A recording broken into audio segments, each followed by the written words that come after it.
মইনমের এই প্লেস থেকে আমরা এখন বিদায় নিব এবং আমরা যাব দুপুরবেলা লাঞ্চ করার জন্য মহাদেবপুর। তো চলেন সেখানে যাওয়া যাক এবং তারপরে কোথায় যাওয়া যাচ্ছে সেটা আপনাদেরকে অবশ্যই দেখাবো।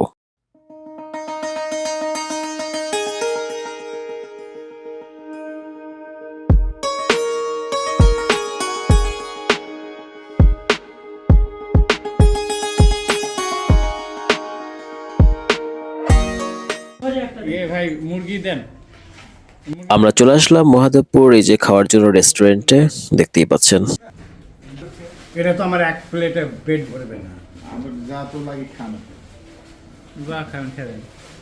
সত্যি কথা বলতে এই বিরিয়ানির আসলে খুব একটা টেস্ট ছিল না, একটু বেশি তেল ছিল।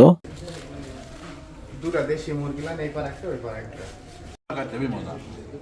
রান্না ছাড়া খাচ্ছেন না?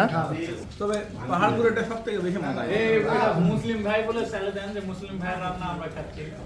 মুসলিম ভাইয়ের রান্না হাঁসের মাংস মুখে ধরে আছে এখনো। পাহাড়পুরেটা এখানে মজা হয়েছিল জায়গা ফাঁকা হয়েছিল, সময় কাটানোর জায়গা হয়েছিল, অনেক বড় সড়ো জায়গা, সারাদিন কাটছিল। অনেক মজা লাগছে। হ্যাঁ। পাহাড়পুরে মনে করে আগে গেছিল সকালে, আজকে তো বের হতে না না, সেদিন 12টার দিকে বের হয়েছি, 12টায়। অভুক্ত প্রাণীরা খেতে বসেছে। অনেকদিন পর খাবার পেয়েছি আমরা।